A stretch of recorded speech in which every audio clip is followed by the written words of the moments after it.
તો વર્તમાન કાળમાં હજારો યુવાનો વહેલી સવારે ઉઠી મીઠી ઊંઘ છોડી અને ગુરુ મહારાજની સાથે વિહારમાં જાય ને આને હું ઉત્કૃષ્ટ પુરુષાર્થ કહું છું. રાત્રિ ભોજન કરે છે. ઓકે સાહેબ, લૌકારસીના ઠેકાણા નથી. ઓકે, તિથિના દિવસે પણ રાત્રિ ભોજન નથી છૂટતું, છોડી દે બધું.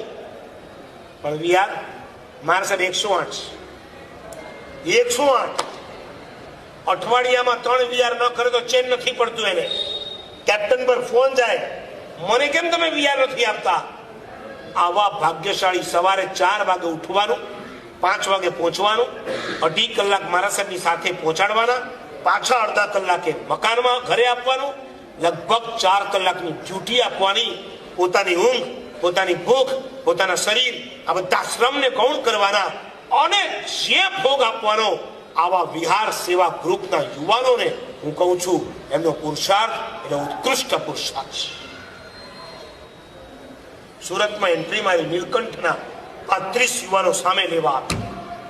ટી શર્ટ, લોગો, વિહાર સેવા ગ્રુપ સુરત, અને હાથમાં લાકડી, દાંડો, લાઈટ બધું લઈને રોડ ઉપર ચાલે. એમ લાગે કે સુરતની પોલીસનો યુનિફોર્મ બદલાઈ ગયો લાગે છે.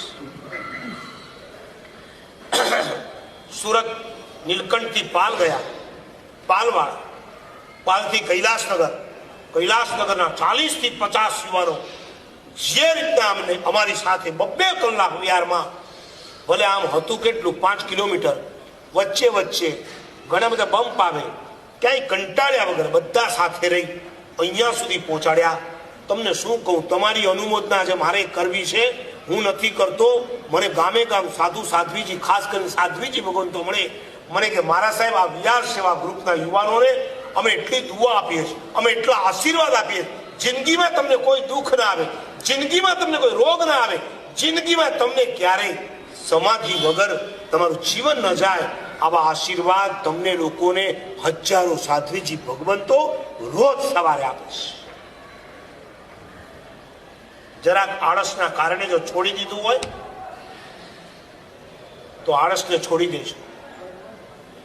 8 મહિના સાધુ સાધ્વી રોજ વિહાર કરે છે, તમારે અઠવાડિયામાં એક નહીં આવતું. સુરતના કેટલા યુવાન છે? 500 થી વધારે યુવાન હશે ને, બધા ગ્રુપને ટોટલ મારીએ તો 500 યુવાનો જ્યાં આ વિહાર સેવા કરતા હોય, પોતાના શરીરને ગૌણ કરીને સાધુને કેન્દ્રમાં રાખવું. તમને કહું, મહાત્માની સુરક્ષા છે ને સૌથી મોટામાં મોટું પુણ્ય છે. એક યુવાનને તમે દીક્ષા અપાવો તમારા રૂપિયાના ખર્ચે, અને એક સાધુ ભગવાનને તમે વિહારમાં સાથે રહીને સુરક્ષા આપો, તમારા રૂપિયા કરતા સુરક્ષા ચડી જાય છે. તમારી પાસે કદાચ રૂપિયાની મૂડી નથી કે તમે કોઈ મહાત્માને દીક્ષા અપાવો અથવા એના ચડાવા બોલાતા ઉપકરણના, તમે એ ઉપકરણના ચડાવા લાખોમાં નથી લઈ શકતા. ડોન્ટ વરી, તમે એને ખાલી વિહાર કરાવો, અઠવાડિયામાં એક વિહાર કરાવો, 8 મહિના સુધી કન્ટિન્યુઅસ આ રીતના ચાલુ રાખો.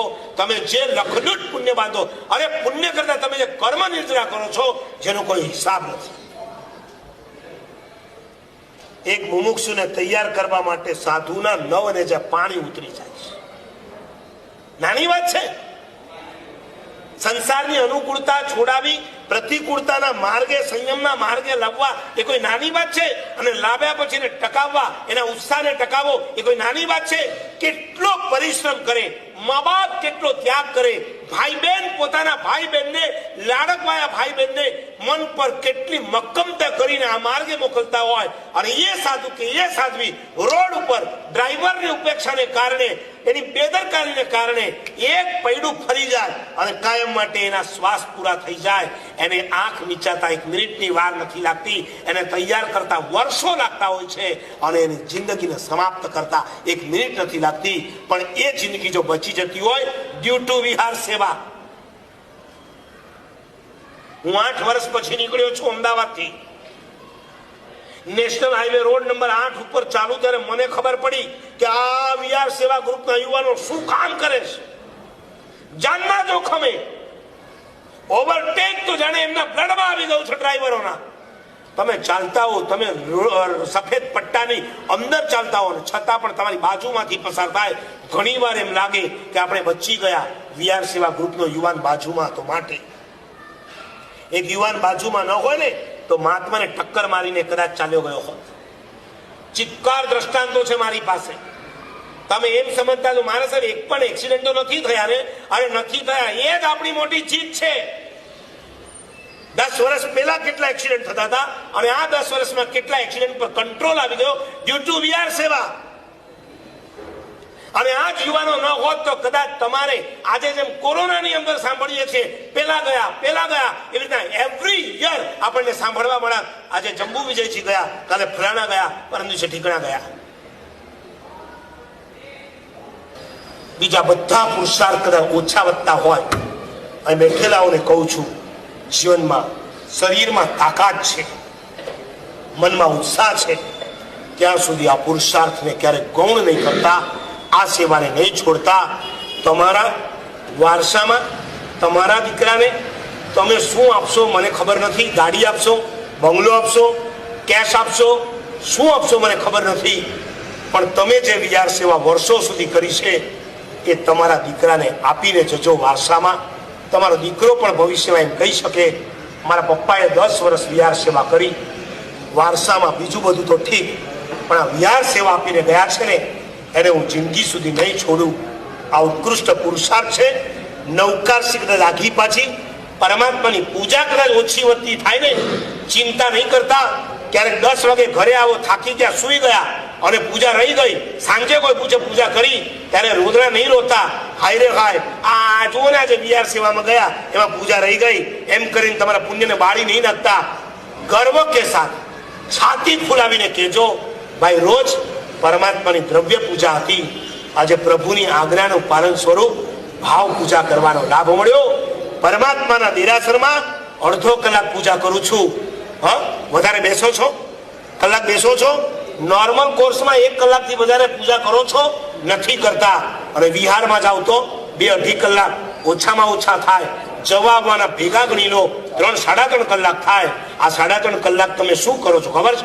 પ્રભુની આજ્ઞા છે કે તમારે તમારા સાધુ સાધ્વીને સાચવવા. 20 સ્થાનકમાં એક સ્થાનક છે વૈયા વચ્ચ સમાધિ, 17મું સ્થાનક. એમાં લખ્યું છે કે સાધુ સાધ્વીને માર્ગની અંદર આપદા આવે ત્યારે સહાય કરો.